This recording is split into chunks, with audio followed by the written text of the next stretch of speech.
Welcome to the Find My Catalyst podcast. Yep, we're rebranding. Sales is another word for problem solving. As you know, we all have problems that we're looking to solve, and we know that there are solutions out there.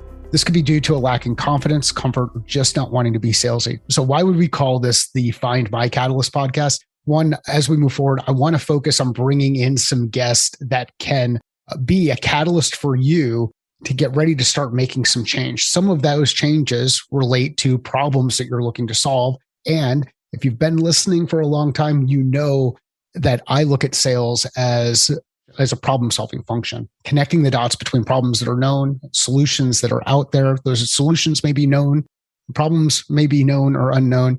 And that's what we do as sales professionals, people who are interested in helping people solve problems. And we do that within Catalyst Sale through process, practice, frameworks, and thinking. I'm Mike Simmons. I am the founder of Catalyst Sale, and I have a special guest on the podcast today, Jody Maberry. You all know Jody as the host of what was formerly known as the Catalyst Sale podcast and now rebranded as the Find My Catalyst podcast, still brought to you by Catalyst Sale. Jody, awesome to see you.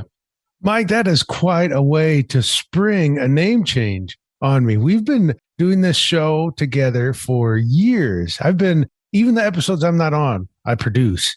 And this is how I find out there's a name change. That's actually pretty exciting. That's a fun way to do it.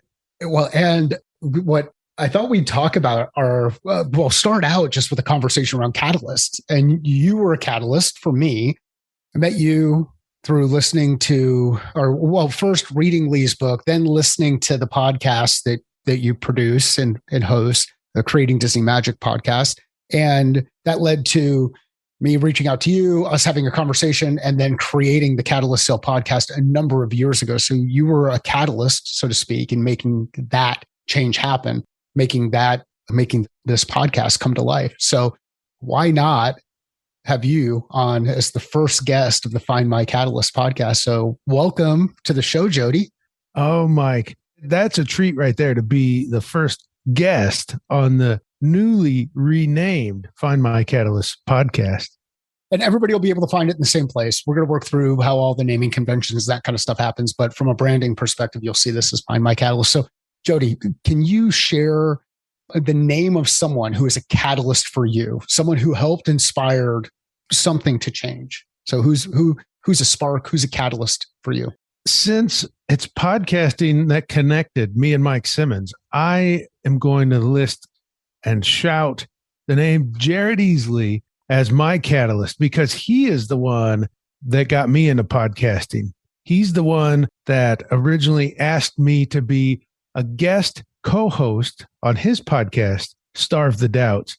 And I didn't do well. I don't know if that podcast is still out there, but I feel like, well, I know the podcast is out there. I don't know if that first episode is still available, but I feel like, Jared, he was a pro by then already. When it was my turn to ask a question, Jared will have done a great job. And then it was my turn and I would just blurt out a question like, what's your favorite color? That was it. And there was no lead up. There was no conversation. I just blurt out a question. I eventually got good, but. Was that the podcast where you talked about Nutella? Yeah, that's right. Yeah. Starve the Doubts. So Jared kept asking me back as a guest co-host, and I've been a guest on the show. I've even done episodes of that show without Jared on them, which was pretty unique. But Jared Easley was my catalyst to get into podcasting. He's the reason I started the Park Leaders Show back in 2014. When you hear the word catalyst, what comes to mind? I think catalyst is somebody that gets you started on something. I actually don't know the official definition of catalyst, but I just view it as kind of like a spark or inspiration that gets you started down a path. Why do we need that spark? Like, what is it about the spark that's important, needed, necessary, helpful? When you're just starting out in particular, although I think we probably need it all the time, it's really helpful to have somebody introduce you to a new idea or tell you can do this too, or just that little nudge. And with Park Leaders, I was looking for perhaps a blog, something like that, just a way to get information out. But Jared being the catalyst showed me, oh, it doesn't have to be a blog. There's a whole new world of podcasting out there and you can do it. So that's without that little push or the exposure of knowledge, that little spark of interest from Jared, I never would have got started. So he's a great example of why we need it, because he opened me to the idea. He made me think I could do it. Without either one of those, I just don't know if it would have happened. And perhaps we wouldn't be here today. So Jared, thank you. One of the things that comes to mind just as you're talking through this piece and you talk about that nudge, that first step, that first thing that happens, brings me back to a conversation that we had. I think it was a number of years ago, but we were talking about some like just general tactical stuff. And one of the tactics that we talked about was consistency. How consistency is a tactic. And the story that we discussed there was the consistency in the walking. I don't know what you'd call it, this walking routine that you have, where you have this train of 10,000 daily steps that have now gone on for how long? 5.5 years. So 5.5 years. How many steps is 5.5 years worth of 10,000 steps a day? Ballpark. The actual ones if you've got. Well, I actually do have actual because I keep a spreadsheet, but it's roughly, I think it's around 23 million, give or take, so somewhere in that neighborhood. The journey of 23 million steps starts with one step, a catalyst, a nudge. What was the nudge that made you just start walking? My cousin and I decided to do it together. We were going to start on the same day in March, all those years ago. And here comes Jared Easley again, which I didn't plan this. This just happened. My cousin and I decided just to do it together. We wanted to be more active. I don't know, just getting kind of discouraged that my job was keeping me from being as active. I used to be a park ranger. Well, I was out all the time. So we decided tomorrow we're going to start this. Well, that day that we decided to start tomorrow, Jared Easley called me and I went out for a walk while I talked to him rather than just sit in a chair. When I got back home, I had 11,000 steps. So we decided the day to start it just to be more active. And then Jared was my catalyst to start a day early. So I have one day up on my cousin who has kept it going this whole time too. It's just I've been doing it for one day longer. I'm realizing we've said catalyst a lot of times, and this is going to turn into one of those drinking game type shows. Like when people would watch Bob Newhart and take a drink every time they say Bob on the Newhart show. Did you ever play that game? No. Okay. I have a funny story. Jen loves that I share this story. Back when we first started dating, we were going to play that game and we just happened to watch the only Bob Newhart episode where they didn't say Bob's name once. It was fascinating. And yeah, I find that much funnier than Jen does, but I still find it funny. I do not think I've seen an episode of the Bob Newhart show. Come on. You've never heard, like, hi, I'm Daryl. This is my brother Daryl, my other brother Daryl. You've never.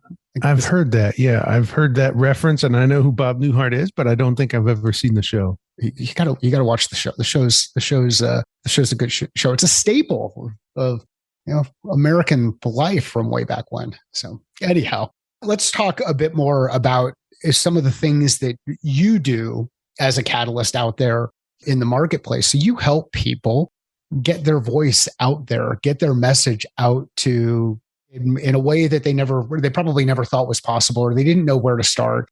So what are some of the things that you tend to see when people first contact you and say, I want to get into a podcast. I want to build something like this. What are some of the either challenges or questions that they tend to come to you with that you're kind of surprised that those questions and still persist, but they're still the same questions that folks tend to come up with?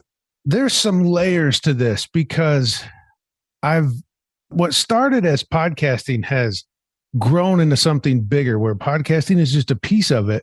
Now I get to help. So I'm telling you this so I can tell you something else. I now help quite often executives who had a great corporate career and now they're building their own thing. So that may or may not include a podcast, but it ties together in that people that have had this wonderful career and they were perhaps a big deal in their own place, they get outside and they quite often don't realize what it is that's inside their head and how valuable it is to other people. I'll just randomly use a Disney executive, just a generic Disney executive. No one particular in mind. but they've spent 20, 30 years at Disney where they're surrounded by magic. Just things execute so well. Things move along so good. They're so good at what they do. They get out into the regular world and they don't realize that what's in their head is special. What's common to them is a big deal to other people. Now, you don't have to have had a Disney career for that to be true. You could have been a law enforcement officer, an accountant, whatever. You know some things that are very valuable to other people. I think that's the first part people need to get over, is that you have a lot in your head that other people are going to find valuable. So recognizing that, and then to start getting that out of somebody's head, that's the next step that most people don't understand how to do on their own, or don't know where to begin, where I start to help them to get that information out of their head in a way that is consumable and enjoyable to their audience. Now, the other piece when it comes to podcasting is people just don't know. Podcasting is easier than ever to start, but it is really helpful to have a guide to just help you get over. Once you get launched, it's easier. You've got some momentum. So sometimes people just need help getting started. Then the other piece is somebody that hasn't had a wonderful career at a company like Disney, and they think, well, what exactly do I have? I want to do a podcast, but gosh, should I? Am I one that are people going to care what I have to share? That comes up sometimes, but also look at it as a podcast can be an exploration where the audience gets to learn at the same time you do as you uncover topics and conversations. And so those are a lot of things that come up. The technical side is easier than it's ever been. There's more information out there than there's ever been. So what do you do beyond that? If you don't have to worry about the technical side anymore, what's the excuse? Well, there's not much of one anymore. So how do you make your podcast special? How do you make it unique? I have a guide on my website and a course, which I'm not saying this to promote that. It's called Podcast Magic. And I'm going to spoil the big reveal in the course. Is the magic of podcasting is not the format of your show. It's not the microphone you use. It's you. That's what's unique about podcasting. You probably listen to the Find Your Catalyst podcast because of Mike Simmons, because Mike Simmons doesn't host any other shows. He's what makes this show unique. Mike Simmons is the magic for the Find Your Catalyst podcast. Jody Maberry is the magic for the cleverly titled Jody Maberry Show. So there you go, Mike. Those are some of the common questions. So I'd like to go back to the first one, which is hey, you have a lot in your head that others are going to find valuable. Why do you think that there are people out there who have a lot of valuable information in their head, but they just look at it and they say, well, nobody's going to find that valuable. It's known to me. I know it. I get it. It's something common. Why do people struggle with the idea that their common knowledge is uncommon common knowledge or common experience is uncommon in the marketplace? I think there's two parts to it. I'm going to give you the second part first. And one perhaps is delivery, that if you don't deliver it well, it won't connect with people. And then you will interpret that as in, well, it's not special. It just bounced right off of them. They didn't pay attention. So one is delivery. And then the other is, well, let me put it like this. My family goes to the beach every summer in Florida for anywhere from 2 to 4 weeks. The first time we did it, it was the most amazing thing we'd ever done. It's just incredible to spend that much time staying right on the beach. Now we've done it for several years, and it's just kind of expected. And we used to notice everything before. And now it's like, oh yeah, pelicans. And then you don't even notice the pelicans. And then you just kind of feel like it's just part of what you do. The more you see it, the more usual it is. Where there are a lot of people that they could show up on that beach for the first time, just like the Maberry family did. And it's a wonderland because it's a whole new experience. I haven't seen this. I haven't heard that. So it's just that we have become so comfortable with what's in our head, the knowledge that we have, the environment that we've worked in, our leadership, the way we lead people, that's just all become common to us and we don't notice it anymore, especially if you come from a company where you're surrounded by it. You just might not even notice it's that special.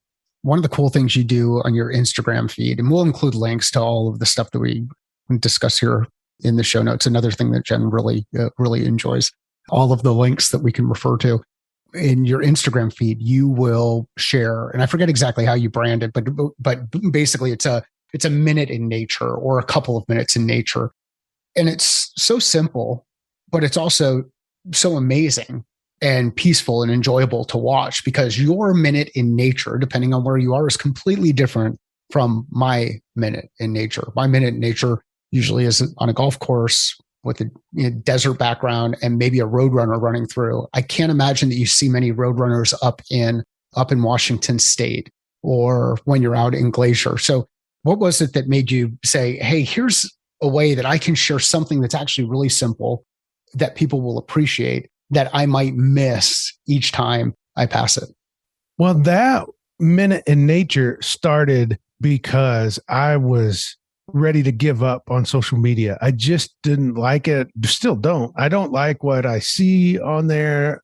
I don't look forward to logging in and checking things out. So I said, what if I could make it more enjoyable for just 1 minute? And I go for a walk every day, and weekends I go for hikes. And then several times a year, I'm deep in the wilderness. And it was just on one of my daily walks where I said, I'm just going to capture a minute of this and put it on and see how it goes. And it started off me doing it for you. If you watch it, I did it for you. I didn't start it for me, but now I actually like it because I have to sit somewhere for a minute and just sit there and look at one thing for a complete minute while I film it for you. So I started it for you, but now I get a lot out of it because something that I might have walked by, especially if it's here close to home, I can walk down to the beach in like 10 minutes. And I might have passed the same things all the time down at that beach because it's so common to me that I wouldn't even notice. But if I stop and do a minute in nature, well, I have now taken something that was ordinary and sat and looked at it for 1 minute while I film it to put on Instagram.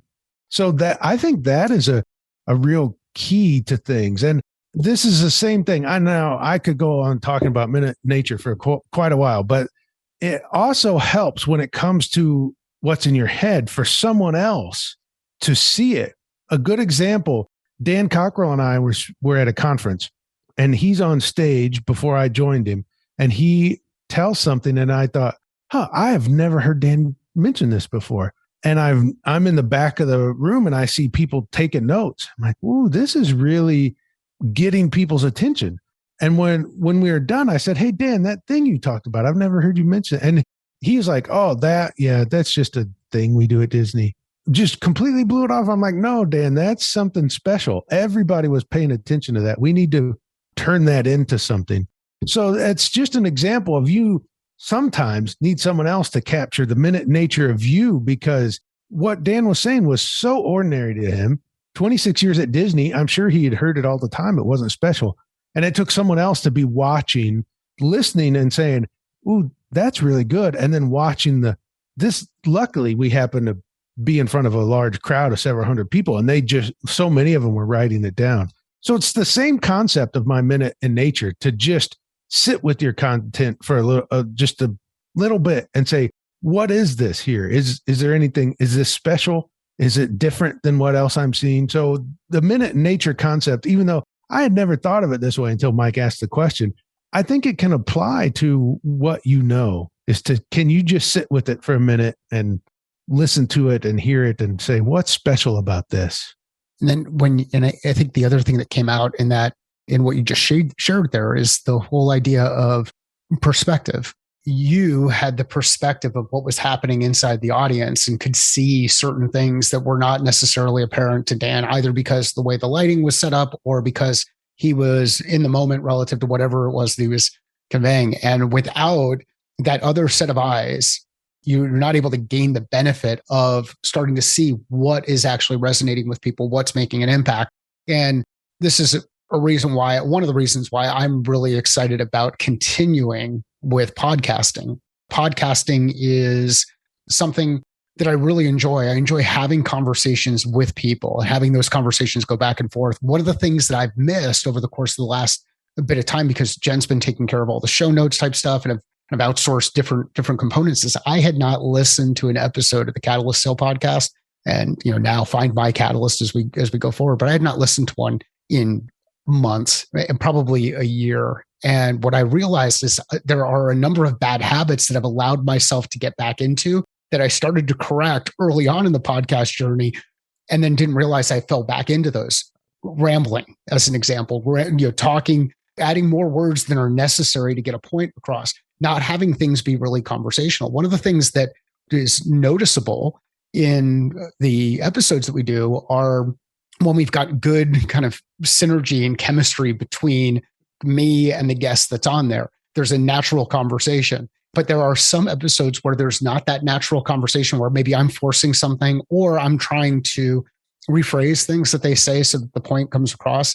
And there's an opportunity for you to spend time and listen to your own voice and hear how you're communicating things, and then start to say, with an objective perspective, ideally, I'm not really landing that point. I'm not really communicating it in a way that makes sense. I know that there were some things that were in my head, but those didn't come across the microphone, or transfer this to writing. They didn't come across in the blog. They didn't come across in the book. They didn't come across in the presentation. They didn't come across in the whatever. And Jody, just demonstrating your expertise in this space, you jumped right ahead of my segue to your second point and started talking about being inside someone's head. So thank you for that. Nice work. That just demonstrates the chemistry we have together. We're so lockstep and joined up. There you go. Mike Simmons and I have been together for many years now. So what's the thing, getting back to that nudge, what's the thing that prevents people from getting started, just taking that first step?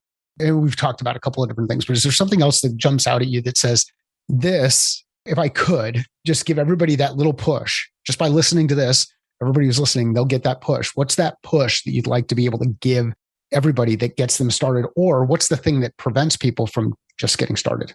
Oh, there's a few ways to go here. One, well, let me share a story with you. And then sometimes I lose my train of thought when I tell a story, and then I forget where I was going, but then I act like I never forgot. But it works because people don't. Lee Cockrell told me that a long time ago about speaking. He was like, hey, if you ever mess up on stage, never act like it, because you're the only one that knows. The crowd didn't know what you were about to say. Just keep going. It's like me saying rambling. And every time I say that word, I know that some people are cringe. Like, why are you pointing out that you're rambling? Well, because I'm extremely self-conscious of my ability to ramble from time to time. So, story. Well, what Mike just told you is important to what comes next. So put a pin on that. Make a note of that. Mike Simmons just said, because I'm extremely self-conscious that I ramble. Okay, so my story. I told you I launched Park Leader Show in 2014, April to be precise, April 2014. But I recorded the first 6 episodes in October and November of 2013. But I did not release them because I did not like the sound of my voice. My voice sounds different than most people. Different means bad, which it doesn't, but that's how I felt. Like, oh my goodness, listen to my voice. I sound so different than everybody. So I sat on them. I did not put them out. And finally I said, get over yourself. Just do it. So April, I did it. Look how many months I sat on those because I was a little self-conscious about my voice. And Mike, what do you think the number one compliment since 2014 when I launched my show has been that I have received about podcasting? Well, I know what it is. And I know that you've received some very, very, shall we say, intimate comments. Yes, that is true. People compliment my voice. The one thing that kept me from launching the podcast is the one thing people have complimented the most is my voice. Now, sure, over the years, I've probably gotten better with pronouncing words and cadence and things like that. But my voice still is exactly as it was in 2013 when I wouldn't launch the show. which takes us to what Mike Simmons said, self-conscious about his rambling. So he points it out where most people probably don't even notice. They just think Mike Simmons is sharing good information with us. But once Mike Simmons points out that he rambles, he feels like, oh, there, I've made it better because I've pointed it out that I ramble.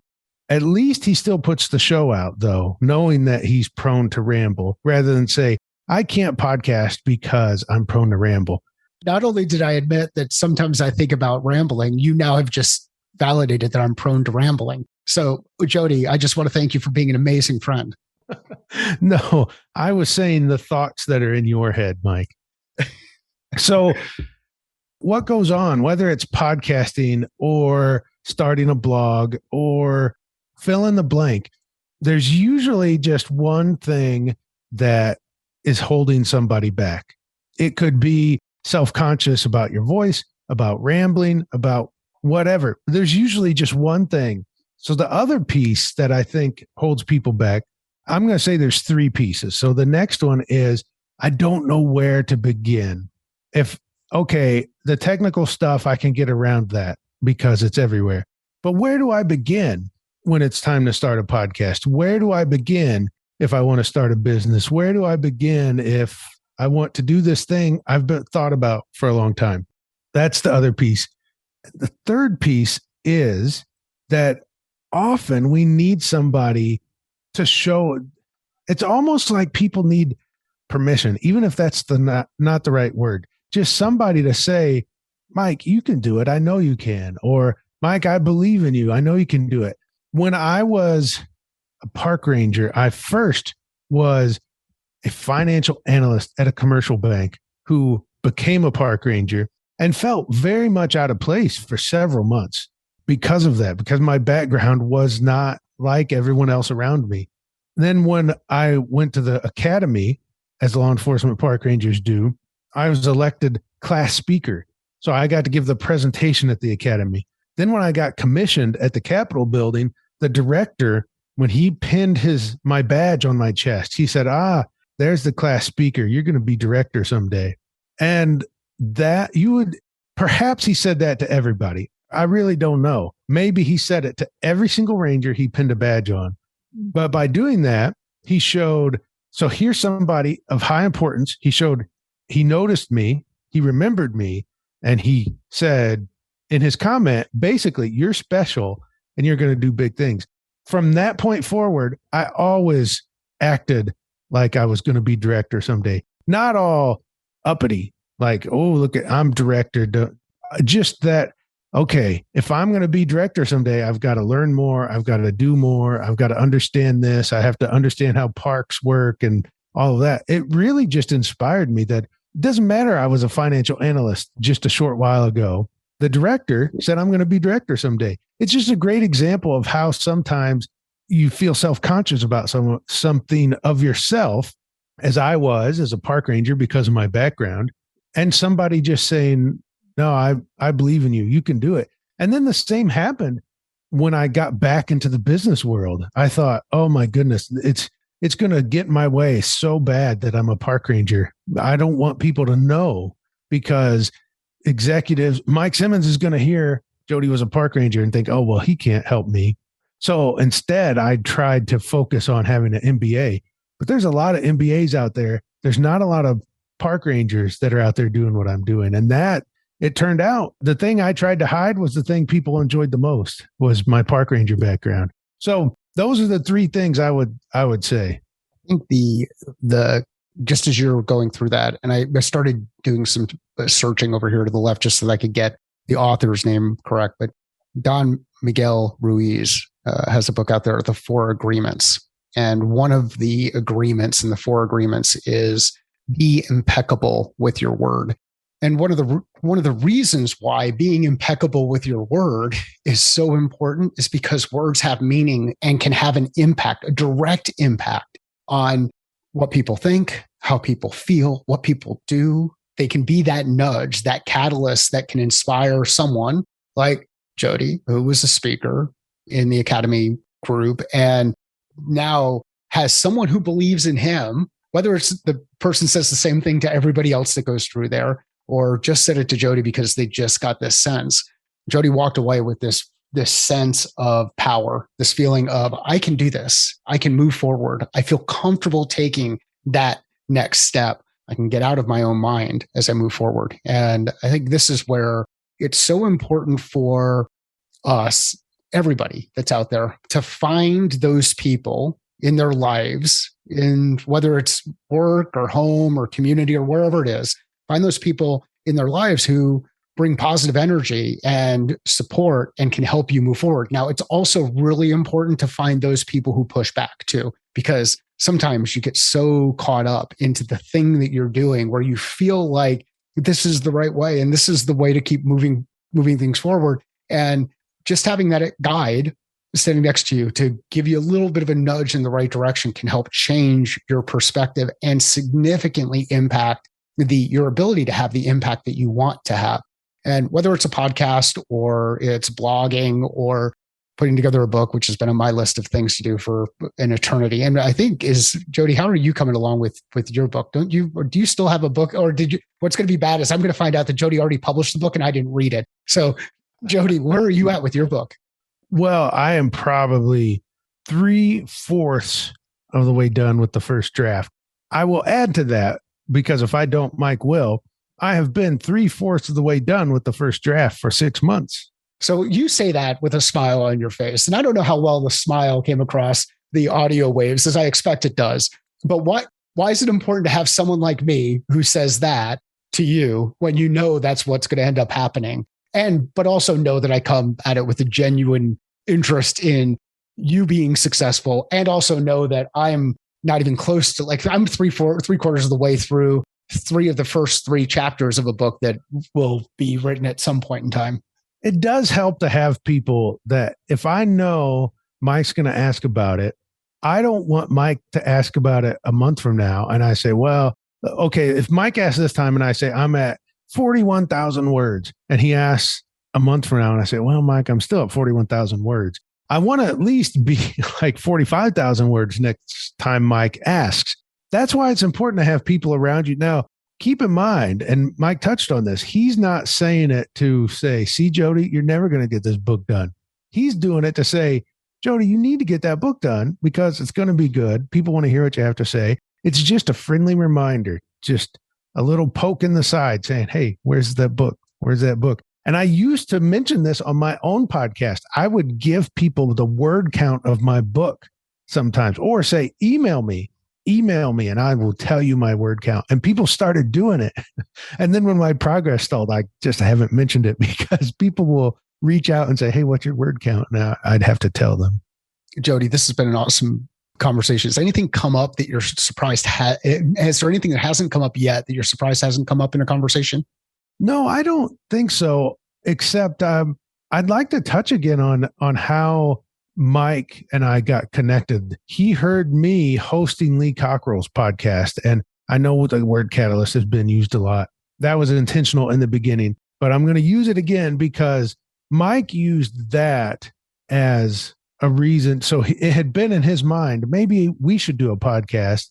For whatever reason, hearing me do Lee Cockrell's show made him say, oh, I'm going to reach out and just inquire with Jody about doing a podcast. Now, the funny thing of that is Mike was the second person to do that. Just because I hosted Lee Cockrell's podcast, people started reaching out to me and saying, hey, can we do a show together? And I think, my goodness, I must have had a dozen inquiries. Not all of them came out. Not all of them ended up being shows, but that is amazing that sometimes all you need, I think, people hearing me bring the content out of Lee, it was just that thought, oh, I don't have to host my own show. I can have someone else on there with me, because then it's a lot easier. Somebody guiding me, prodding me for the information. So sometimes that's all you need, is to just get a new thought in your head. And the other day Dan Cockrell and I do a lot of work together, and I brought a new idea to him. And I thought, yeah, this is really good. Like on paper, I thought this was a 98 out of 100. I thought it was that good. And I pitched it to him and he was like, well, what if we did this instead? And by the end, I mean, you could still call it it was for a live event. You could still call it a live event, but it was completely different. It just helps sometimes to have other people, another person to bounce it off of, or give you a reason to speak it out loud. And I'll give you one more, Mike. You didn't ask. I'm going to give you one more. Here's my favorite thing about podcasting is when you have to show up every week and have something to say, you start to understand what you believe and what you stand for and what your experience really is. Even if you're interviewing other people, you start to get a grip on that. So that to me has been I could list so many things of what podcasting has done for me, the doors it's opened, the people I've met. That has been the biggest impact. I think I could get on a stage and just talk unprepared. I've actually had to do this at an event. A speaker dropped out and they said, "Hey, you, Jody, get on stage." And I did it. I wrote down 7 words on a piece of paper and used that as that's all I need to get going, because I've done enough podcast episodes that I understand what's in my head in a way that I can say it out loud to other people. So whether you do that on a podcast, you do it in conversations with friends or business colleagues or whatever, maybe you do it, you join the mastermind, who knows? But that is so powerful to have to say what you think and what you believe out loud all the time. We're just a couple of weeks away, maybe a little bit longer, depending on when the podcast episode goes live. But which is funny to say, we're a couple of weeks away, and then say maybe longer when something's going to happen in the future. But the reality is, I miss the opportunity that Jody's talking about, in that we batch record episodes. We'll usually have a number of episodes, 6 to 8 of them in the queue at any point in time, so that we don't run through an experience that we did back in June, July of this year, where we went for a period of time where we just weren't publishing content. I mean, that's actually June, July, August is when we went through that period. But each year around Christmas, I do a 25 days of Christmas series. And first year it started with, what are lessons that we can learn from business life and sales, or that apply to business life and sales from Christmas and Christmas movies. And we did all the normal ones and wrapped it up with probably one of the best Christmas movies. And you'll have to go to the YouTube channel to watch those to get to those. But we've got some really good feedback on it. And what you'll notice is the first day, the video is a little bit rough. But then as we get toward the 25th day, video gets a lot better. Did it again last year and tied it to Pixar movies.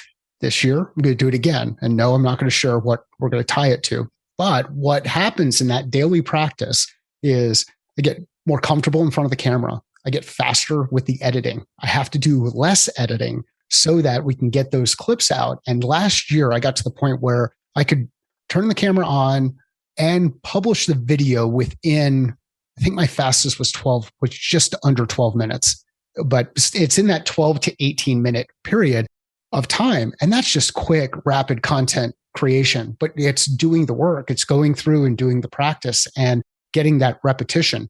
The thing that I miss in what Jody's talking about in the way that we batch these episodes is you start to see a lag between improvement in the questions that I'm going to ask as we go forward, as I critique myself in this environment, and with the types of conversations that we have. So there's a little bit of lag in the way that I do it. There's a number of different ways to do it. I think the thing to take away from this conversation is just go out there and do it. There's something that you've been thinking about.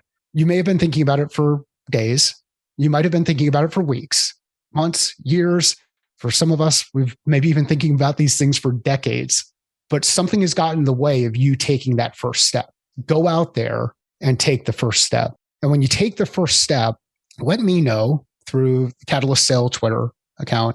Let me know that you've taken the first step. You could send a direct message if you don't want to make it public, but just let me know that you've taken that first step. Jen will pick that up. And if you're interested in sharing the catalyst who helped you do that, what inspired you to do it, I'd be happy to bring that person on as a guest for the podcast. So a couple of calls to action. One, think about the thing that you've been putting off.